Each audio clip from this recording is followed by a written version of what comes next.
Hey everyone, and welcome to today's Explainer. I am absolutely thrilled to have you with us because today we are unpacking a truly fascinating piece of classic storytelling. We're looking at a fable that packs a massive amount of drama, betrayal, and surprise into an incredibly short narrative.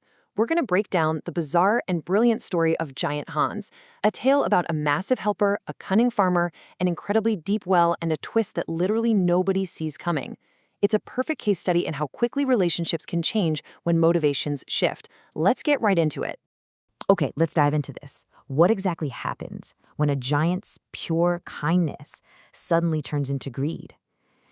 Fables are incredibly efficient at mirroring human nature. The story we're analyzing today doesn't just preach that greed is bad. It vividly illustrates the chaotic, cascading consequences that are unleashed the very moment a totally benevolent dynamic becomes transactional. Section 1. The Kind Giant, a Helping Hand. So many years ago, there was this giant named Hans, and Hans happily helped a poor farmer with his daily work. I really want to emphasize the pure benevolence of this initial setup. Just picture the dynamic here for a second. A literal giant possessing immense physical power, freely offering his labor to a struggling farmer. There were no contracts, no demands, no hidden expectations.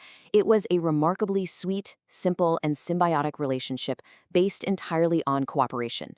Hans provided the heavy lifting, and the farmer benefited from this incredible, unselfish assistance. It's basically the picture of a perfect, peaceful community. But as with all great stories, that peace just cannot last. Section 2. The Sudden Greed, a Shift in Motives.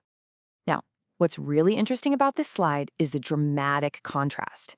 On the left, we have Hans as he was, kind and helpful. But on the right, suddenly, he gets greedy and demands a reward for his work from the farmer. This right here is the inciting incident of our whole fable. The entire foundation of their relationship shatters in an instant.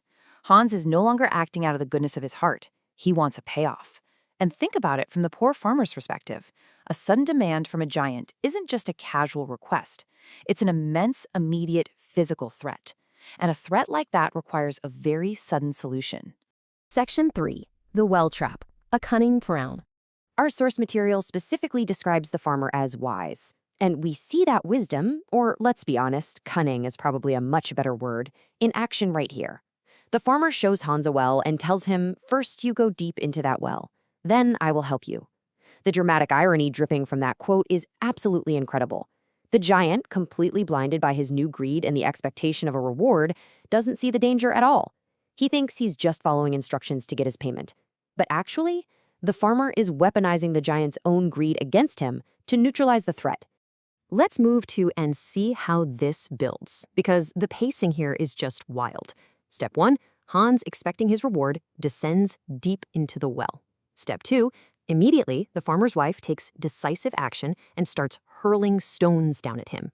Step 3, in a flash, Hans is trapped, totally unable to come up again. I want you to really notice the speed of these events. We went from a peaceful, cooperative farm to a brutal, stone-throwing betrayal in the blink of an eye. The moment greed entered the equation, survival instincts took over, and our once kind giant is now stuck at the bottom of a dark hole, dodging rocks. And just when things look incredibly grim for Hans, the story throws us a massive curveball. Section 4. The Unexpected Monster. Trouble Arises. And this brilliantly illustrates the totally chaotic nature of consequence.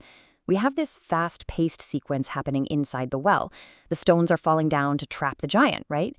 But trouble arises elsewhere. Unbeknownst to literally everyone, there is a monster living inside that well. One of the stones thrown by the farmer's wife actually cracks the monster's head. So instead of neutralizing the giant, the farmers have just angered a monster. The whole chain of events ends with the ultimate backfire.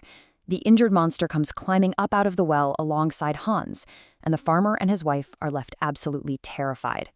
Their clever trap has exploded in their faces, bringing us to the crazy climax of the story. Section 5. An Unlikely Friendship, a Happy Ending. I absolutely love the comical absurdity of this resolution. Faced with a betrayed giant and a monster with a cracked head, what does the terrified farmer couple do? They join hands and apologize. And miraculously, no way, it actually works. The monster and Hans, despite the sudden greed, the brutal trap, and the literal head trauma, simply forgive them. And to top the whole shebang off, all four of them become very good friends and start living together. Let that sink in for a second. The poor farmers, the giant, and the well monster become roommates. It is a wildly wholesome, totally unexpected happy ending to a situation that was completely spiraling into disaster. Section 6. The lesson learned. Moral of the story. So the crucial point is really straightforward. Benevolence is better than greed. When Hans operated with benevolence at the very beginning, everyone thrived. The exact moment he introduced greed into the system, it unleashed a massive cascade of traps, violence, and, well, monsters. But ultimately, what saved them all in the end? It wasn't more cunning or more greed. It was the farmer's apology and the radical benevolence of Hans and the monster offering forgiveness. Benevolence literally saved their lives and created a brand new community. Which leaves us with a final, pretty provocative thought to take away. Next time you expect a reward, will you choose greed or benevolence? You know, it's easy to look at a giant and a monster and think, oh, it's just a fairy tale. But the mechanics of human relationships are exactly the same. When we shift from helping others to demanding our cut, we change the rules of the game, sometimes with disastrous, monster-weakening consequences.